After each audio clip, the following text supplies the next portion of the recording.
Halo guys, ketemu lagi dengan aku Lican. Sebelumnya aku mau minta maaf karena aku lagi flu nih, jadi suaraku agak-agak bindeng ya nanti. So, di part 5 ini akan ada konten kreator acara mistis yang datang ke kampung sepuh. Biasalah nyariin konten. Tapi apa yang akan terjadi ya? Mari langsung aja kita dengarkan. Let's go to the story.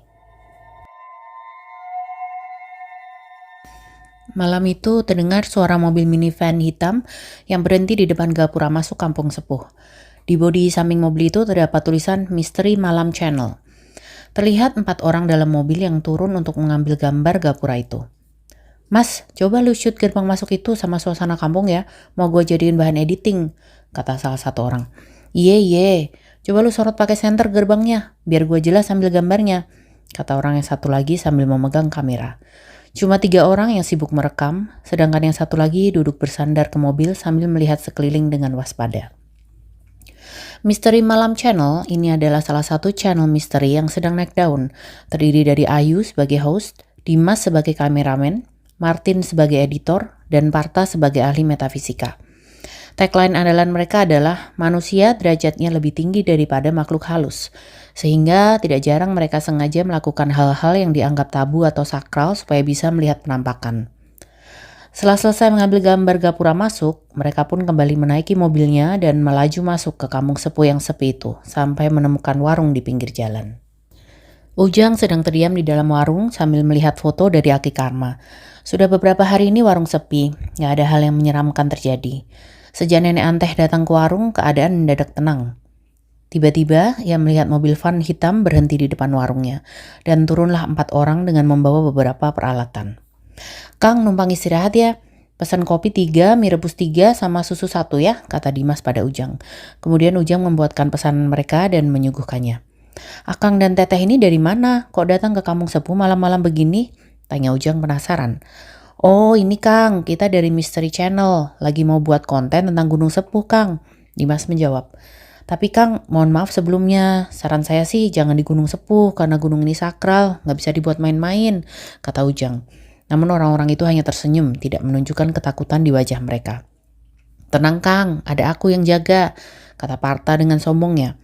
Kita sudah sering keliling Pulau Jawa buat konten, banyak yang bilang kayak Akang gini, tapi buktinya kita sehat-sehat aja, lanjutnya. Ujang pun akhirnya kembali ke dalam warung dan sambil melihat foto dan selendang yang ada di atas rak, dia mendengarkan obrolan keempat orang tadi. Tin, lu standby di sini aja gak apa-apa ya, sambil jaga peralatan dan mobil. Gue, Ayu, sama Kang Parta aja yang berangkat ke gunung, kata Dimas. Oke, gak apa-apa, gue juga lagi ngedit konten buat upload minggu depan. Kalian berangkat aja sana syuting, kata Martin menyetujui. Setelah berpamitan, Dimas, Ayu, dan Parta berjalan menuju Gunung Sepuh, meninggalkan Martin yang sibuk dengan laptopnya. Namun melihat mereka bertiga pergi, ada kekhawatiran dalam diri Ujang kalau akan ada sesuatu yang membuat mereka menyesal seumur hidupnya. Yuk, masuk yuk, Martin berbicara lewat HT. Hadir, jelas gak suara gue? Jawab Ayu lewat HT-nya. Sip, jelas. Gimana syutingnya? Lancar kan? Tanya Martin. Sepi nih Tin, belum ada yang bisa dibuat konten. Ini juga lagi cari lokasi yang lebih serem, jawab Ayu. Kemudian Martin kembali fokus ke laptopnya sambil ngemilin snack. Sesekali dia nanya tentang kampung sepuh ke Ujang. Tampak dia sangat antusias mendengar cerita Ujang walaupun hanya sebagian kecil yang Ujang ceritakan. Kang, udah jam 1 malam, ayo pindah ke dalam warung aja, dingin di luar, ajak Ujang ke Martin. Namun Martin menolak karena sudah terbiasa dengan udara dingin katanya. Akhirnya Ujang masuk sendiri ke warung dan memejamkan mata sebentar meninggalkan Martin yang sibuk dengan laptop di luar. Beres juga, akhirnya tinggal upload. Udah jam 2 ternyata, kata Martin sambil meluruskan tangan dan kakinya. Martin berjalan ke dalam warung dan melihat Ujang yang terlelap. Akhirnya dia keluar lagi dan mencoba menghubungi temannya lewat HT. Yuk, masuk yuk. Namun tidak ada jawaban. Malam ini Martin merasa kedinginan. Dia pun mengambil selimut dari mobil dan menyelimuti diri sambil bermain game di HP supaya tetap terjaga. Tiba-tiba muncul perasaan mencekam dan membuat Martin merinding. Dan datangnya dari arah seberang jalan tempat mobil mereka diparkir. Duk, brak, kerasak, krusuk. Tampak mobil itu lampunya menyala, pintunya terbuka, dan barang-barang dalam mobil terlempar keluar. Biasanya orang yang melihat akan takut, tapi Martin merasa ini kesempatan emas untuk konten. Ia pun segera mendekati mobil dan merekam kejadian itu dengan berani. Langkah kaki Martin semakin dekat ke mobil dan ia melihat 5 orang tuyul sedang membuka peralatan di mobil dan membuangnya ke jalan. Mereka tertawa sambil memainkan tombol lampu mobil. Astaga! Teriak Martin kaget dan tidak percaya karena selama membuat konten tidak pernah ada penampakan yang sejelas ini. Ia pun terus merekam sambil mengarahkan senter ke dalam mobil. Tuyul-tuyul yang kena senter itu berbalik ke arah Martin dengan raut wajah yang marah. Kemudian mereka menembus atap mobil dan berdiri di atasnya. Mata mereka jadi merah dengan urat berwarna biru di sekujur badannya yang putih dan tiba-tiba memukul-mukul atap mobil dengan kencang. Martin pun ketakutan dan segera berlari kembali ke warung dengan dikejar oleh tuyul yang marah itu. Terlintas dalam pikiran Martin pesan dari Partha. Kalau kamu melihat hantu sama matanya hitam, artinya mereka hanya lewat saja. Tapi kalau matanya merah, berarti mereka sudah marah dan akan mengejarmu. Tuyul itu sudah sangat dekat dengan Martin dan melompat untuk menangkap Martin. Namun, duak! Tiba-tiba tuyul itu terpental dan terlihat cahaya terang dari jimat yang diberikan oleh Partha ke Martin untuk berjaga-jaga. Haha, Martin pun tertawa. Sini maju lo tuyul cemen. Gak bisa kan lo nangkep gua. Bawa sini makhluk terkuat. Gua gak takut sama lu pada. Teriaknya dengan percaya diri. Seketika dari arah kebun seberang warung, tampak berpuluh-puluh mata merah memandang ke arah Martin dengan marah. Ujang pun terbangun karena mendengar keributan di luar dan berjalan keluar warung menghampiri Martin yang tampak seperti orang gak waras itu. Ada apa ini, Kang? Tanya Ujang. Kang Warung, biasalah Kang, ada makhluk yang gangguin. Tapi selama ada saya mah Akang gak perlu khawatir, katanya pada Ujang. Lalu kembali berteriak ke arah kebun. Gak berani kan lo pada? Lo semua gak bakalan bisa masuk ke sini. Udah liatin aja dari sana. Sudah Kang, jangan teriak-teriak kayak gitu, kata Ujang berusaha menenangkan Martin. Namun Martin dengan kecongkaannya tetap mengatakan kalau makhluk itu gak akan bisa masuk ke warung. Namun tidak lama, sebuah koper berisi tripod melayang ke arah warung dan terpental kembali ke pohon besar seberang jalan, seperti ada penghalang yang tidak terlihat di sekitar warung. Tiba-tiba tampak dari sela pepohonan beberapa tangan dengan kuku tajam muncul diiringi suara menyeramkan. Grrr, mana jalema anu nantang aing? Mana orang yang nantang saya? Sebuah suara lantang terdengar. Kemudian dari arah kebun muncul beberapa makhluk dengan posisi merangkak, badan kurus kering, kuku panjang dan tajam, rambut menutupi wajah dengan mata merah dan gigi bertaring. Mereka merangkak dengan cepat ke arah warung untuk menerkam Martin, tapi kembali terpental dan menabrak pepohonan di seberang warung. Martin tampak sangat puas dengan kamera yang terus merekam kejadian itu. Ia yakin videonya akan menjadi konten yang viral nanti. Sementara Ujang bukannya tenang dengan adanya jimat pelindung itu. Ia malah merasakan tekanan yang sangat menakutkan dari luar warung. Bahkan lebih menyeramkan daripada ketemu genderuwo saat pertama jaga warung. Ia hanya bisa berharap tidak ada hal yang lebih mengerikan yang akan menimpanya malam ini. Ujang pun kembali mencoba menghentikan tindakan provokasi Martin. Namun Martin tetap konsisten dengan kesombongannya itu dan berkata kalau dia sudah biasa menghadapi hal seperti ini. Namun tiba-tiba, brak! Mobil yang diparkir di pinggir jalan itu terlempar ke arah warung dan terpental terbalik di tengah jalan. Tanah di sekitar sampai bergetar dan barang-barang di etalase warung pun berjatuhan. Martin pun mulai tampak ketakutan melihat mobilnya terlempar seperti itu. Terlihat di seberang jalan, tangan yang besar berwarna hijau mengangkat mobil itu kembali dengan satu tangan. Badannya berbulu lebat dan jauh lebih besar daripada genderuwo yang Ujang lihat. Baru kali ini Ujang merasa nyawanya terancam. Martin pun gemetar ketakutan sampai jatuh terduduk. Aura yang dikeluarkan makhluk itu begitu mencekam, membuat Ujang dan Martin diam terpaku. Makhluk itu berjalan mendekati warung dengan marah, kemudian memukul-mukul penghalang dari jimat yang dibawa Martin. Trek, trek, trek, terdengar suara retakan. Ternyata jimat itu retak setelah beberapa kali menahan serangan para makhluk. Sinarnya yang tadinya terang pun mulai meredup. Retakannya semakin lama semakin banyak karena makhluk itu terus memukul penghalang. Prak! Akhirnya jimat itu pun terbelah dua dan sinarnya menghilang. Martin yang semakin ketakutan bersembunyi di belakang Ujang. Kadiakeun eta jelema. Bawa kemari manusia itu. Makhluk itu berteriak sambil menunjuk Martin. Saya tidak akan menghancurkan warung kamu karena saya punya janji. Tapi manusia itu harus diberikan ke saya. Teriaknya lagi. Tangan besarnya menepis Ujang sampai terpental sampai kepalanya terbentur dengan keras ke tiang warung. Perlahan-lahan kesadarannya pun menghilang. Samar-samar ia melihat makhluk itu membawa Martin dalam genggamannya dan kembali ke arah kebun seberang warung. Pagi itu hujan turun rintik-rintik. Tampak warga kampung berkerumun di sekitar warung Ujang sambil mencoba membalikkan mobil Misteri Malam Channel yang terbalik tengah jalan. Kondisi mobil dan peralatan yang bertebaran sudah rusak parah, seperti membentur benda keras dan terinjak-injak. Di dalam warung, ibu berusaha menyadarkan Ujang dengan menepuk-nepuk pipinya. Akhirnya setelah 1 jam Ujang pun sadar. Ia melihat ibu yang menangis di depannya, warga kampung di sekelilingnya, dan juga terlihat Dimas, Ayu, dan Parta yang terlihat syok. Kemudian ibu dan salah satu warga membawa Ujang pulang ke rumah supaya bisa beristirahat. Tak lama, Ayu, Dimas, dan Parta datang ke rumah dan menanyakan apa yang terjadi semalam. Ujang pun mencoba menceritakan dari awal sampai Martin yang dibawa makhluk menyeramkan itu. Warga yang mendengar tampak sangat ketakutan, bahkan Ayu menangis karena temannya hilang. Hanya Parta yang tampak cukup tenang mengatakan akan bertanggung jawab mencari Martin. Ia pun meminta tolong warga kampung untuk membantunya. Namun terjadi perdebatan di antara mereka, terutama yang mengetahui konsekuensinya akan berakibat fatal. Bahkan Aki Karma pun menolak dengan halus. Ujang yang melihat perdebatan itu jadi tidak tega dan mau ikut membantu mencari Martin. Ia mencoba meyakinkan warga untuk membantu dan akhirnya ada beberapa orang yang bersedia. Jam 12 siang, Ujang, Dimas, Ayu, dan beberapa warga berpencar mencari ke sekeliling kampung sampai lereng Gunung Sepuh. Hanya Parta yang duduk di depan warung dengan mata terpejam. Nggak tahu dia ngapain, tapi Dimas dan Ayu bilang supaya tidak mengganggunya. Sudah 4 jam mereka mencari keliling kampung, pemakaman, persawahan, menyusuri sungai, sampai ke kampung tetangga. Tapi tetap aja nggak tampak batang hidung si Martin. Jam 5:30 sore mereka kembali berkumpul ke warung tanpa hasil. Bahkan mereka mengatakan pada Dimas dan Ayu untuk mengikhlaskan Martin. Mereka minta maaf karena tidak bisa meneruskan pencarian berhubung sudah mulai malam dan mereka pun pulang ke rumah masing-masing. Tinggallah Ujang, Dimas, Ayu, dan Parta yang masih bersemedi di warung. Jam 8 malam mulut Parta mulai bergumam seperti sedang berkomunikasi dengan seseorang. Ia mengeluarkan aura panas dari tubuhnya. Raut mukanya marah, muncul urat-urat di wajahnya dan brak! Badan Parta tiba-tiba terpental sampai jatuh ke lantai. Ia mencoba bangun sambil memegang perutnya dan darah mengalir keluar dari dalam mulutnya. Parta mengatakan ia menemukan posisi Martin di salah satu tempat di Gunung Sepuh dan mereka harus menjemputnya malam ini juga. Ujang berusaha menjelaskan pada mereka kalau warga tidak bisa keluar di malam hari dan minta mereka mencari besok pagi saja. Namun Parta menolak dan tetap memaksa mencari Martin malam ini.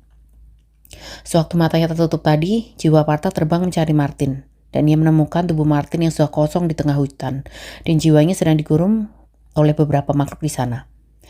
Parta sudah berusaha membujuk para makhluk tapi tidak berhasil sampai-sampai mereka berkelahi dan membuat Parta terpental tadi. Parta tampak marah dan berkata ia akan menghancurkan tempat tinggal para makhluk itu.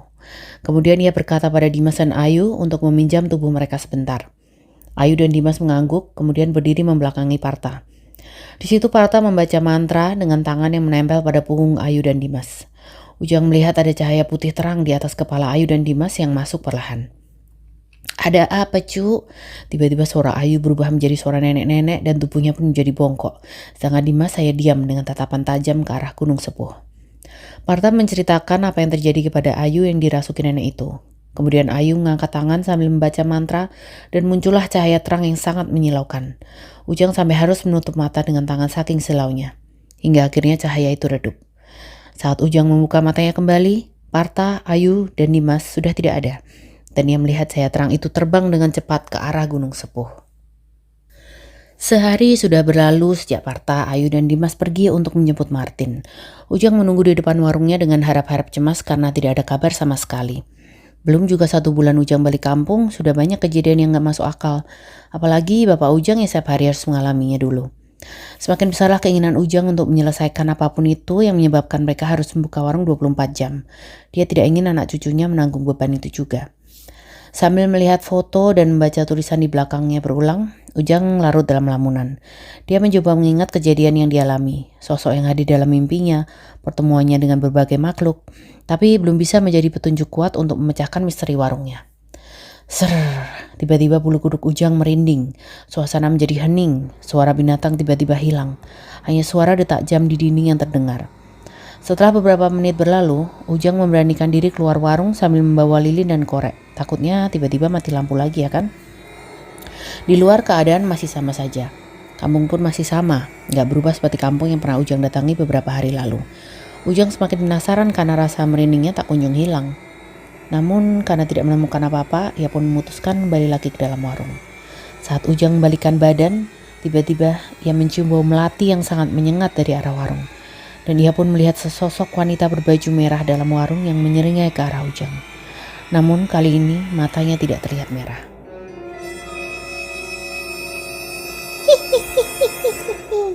Terdengar suara dari mulutnya. Ujang langsung memalingkan muka. Kang, panggil wanita itu. Ujang tetap berusaha malingkan muka sambil berdiri diam. Beberapa kali wanita itu memanggil Ujang dengan menyeramkan. Iya teh, ada apa? Akhirnya Ujang memberanikan diri menjawab karena dipanggil terus-terusan. Walaupun masih merinding, tapi tak ada jawaban dari wanita itu. Akhirnya ia memberanikan diri mengintip dari sudut matanya. Ia melihat tempat duduk sudah kosong. Wanita itu sudah tidak ada. Ujang segera masuk dan duduk di kursinya. Namun, tiba-tiba suara tertawa keras terdengar di samping telinga Ujang, dan wanita itu tiba-tiba muncul di depannya. Jarak wanita itu sangat dekat sampai Ujang hanya bisa duduk terpaku dan sulit untuk berpaling. Kang, panggilnya lagi dengan suara menyeramkan. Bawa pulang manusia yang mengganggu kaumku. Aku sisakan satu yang masih sadar, sedangkan sisanya sengaja aku bawa. Bawa manusia itu di dekat gerbang gunung besok pagi. Dia memberikan pesan pada Ujang, kemudian terbang menghilang ke arah gunung sepuh. Seketika Ujang bisa berasa bernapas kembali. Tubuhnya sangat lemah sampai melorot ke lantai dan bersimpah keringat. Sambil bersimpuh di lantai, Ujang berpikir sepertinya wanita tadi membicarakan tentang Ayu, Dimas, dan Partha. Sinar matahari perlahan muncul dari sela-sela gunung. Suara burung berkicau dengan riang menggantikan suara jangkrik di malam hari. Pagi pun tiba. Terlihat seseorang berdiri di celah batu dengan napas ngos-ngosan. Tubuhnya yang kotor, baju dan celana robek, serta muka yang kuyu seperti sedang menjaga sesuatu yang ada di celah batu itu. Akhirnya pagi juga. Kalian sudah aman. Semoga aku bisa membawa kalian keluar dari hutan ini, katanya sambil ngos-ngosan. Kemudian ia pun terduduk kelelahan. Matanya pelan-pelan terpejam dan ia pun tak sadarkan diri. Samar-samar Partha mendengar suara langkah orang kesana kemari. Pelan-pelan ia membuka mata dan melihat ia berada di sebuah ruangan yang asing. Tampak warga sedang sibuk menyiapkan air dan obat untuk merawat Partha. Ia pun melihat Ujang ada di sana. Melihat Partha yang sudah sadarkan diri, Ujang bernapas lega kemudian menghampirinya dan memberikan air hangat untuk Partha. Setelah minum beberapa teguk, Partha melihat di sebelahnya ada Dimas, Ayu, dan Martin yang masih tak sadarkan diri. Gimana kondisi teman-temanku, Kang? Tanya Partha lemah. Ujang hanya menggelengkan pelan. Berbagai cara sudah dilakukan olehnya dan warga kampung untuk menyadarkan Dimas, Ayu, dan Martin. Tapi tetap saja badan mereka terbujur kaku seperti benda yang kosong. Ia hanya bisa menyarankan untuk menghubungi keluarga ketiga orang tersebut dan dokter untuk mengobati mereka. Partha menganggukkan kepala dan mengambil HP dari kantongnya. Kemudian memberanikan diri menelepon keluarga Dimas, Ayu, dan Martin. Samar-samar terdengar suara teriakan dan tangisan dari telepon itu. Dan tidak ada yang bisa dilakukan Partha pada saat itu. Setelah selesai menghubungi ketiga keluarga teman-temannya, Partha memberitahukan kalau keluarga mereka akan datang ke kampung sepuh dengan membawa dokter juga. Akhirnya Ujang bertanya sebenarnya apa yang terjadi hingga kondisi Dimas, Ayu, dan Martin jadi seperti ini. Dan Partha mulai bercerita kalau semalam ia memanggil Kodam, jin yang menjadi pengikut seseorang, untuk masuk ke dalam Ayu dan Dimas, kemudian mereka pergi untuk mencari Martin ke gunung. Dalam keadaan marah, ia melakukan serangan kepada setiap makhluk yang ditemuinya dalam perjalanan hingga membuat seisi gunung jadi marah. Sampai akhirnya mereka menemukan badan Martin yang kosong dan kaku di suatu celah batu. Partha tidak putus asa dan mencoba berbagai mantra untuk memanggil jiwa Martin. Tapi tiba-tiba, brak! Badan Dimas yang sedang dirasuki terlempar menabraki pohon di hutan sampai mulutnya berdarah. Ia berusaha berdiri dan membaca sebuah mantra, namun brak! Kembali ia terlempar dan berguling di semak-semak hutan.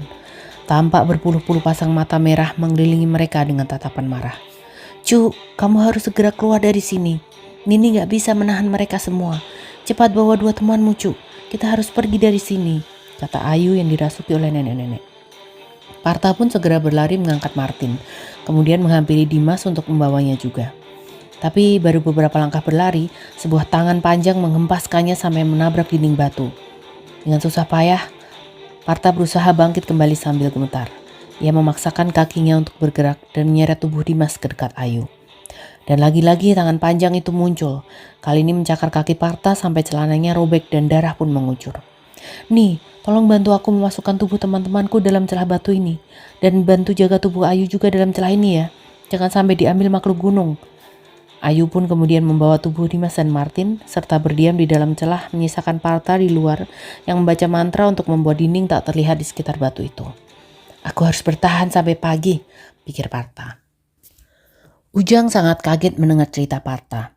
Padahal sudah beberapa hari mereka ada di gunung, tapi sepengetahuan mereka hanya 1 malam mereka ada di gunung. Ia pun berusaha menghibur Parta yang sedih dengan keadaan teman-temannya. Jam 3 sore, beberapa mobil dan ambulans tiba di Kampung Sepuh. Mereka adalah keluarga dari Dimas, Ayu, dan Martin. Isak tangis terdengar saat mereka melihat keadaan ketiga orang tersebut.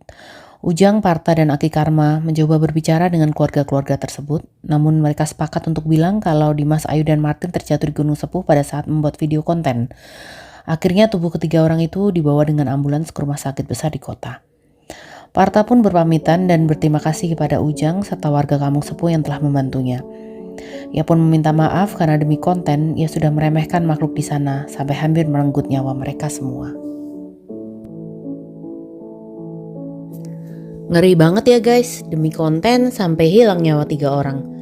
Percaya nggak percaya, tapi kita harus tetap menghormati kepercayaan dari suatu daerah yang kita datangi. Terus gimana kelanjutan cerita Ujang? Tunggu episode selanjutnya ya, yang akan diupload malam minggu besok. See ya!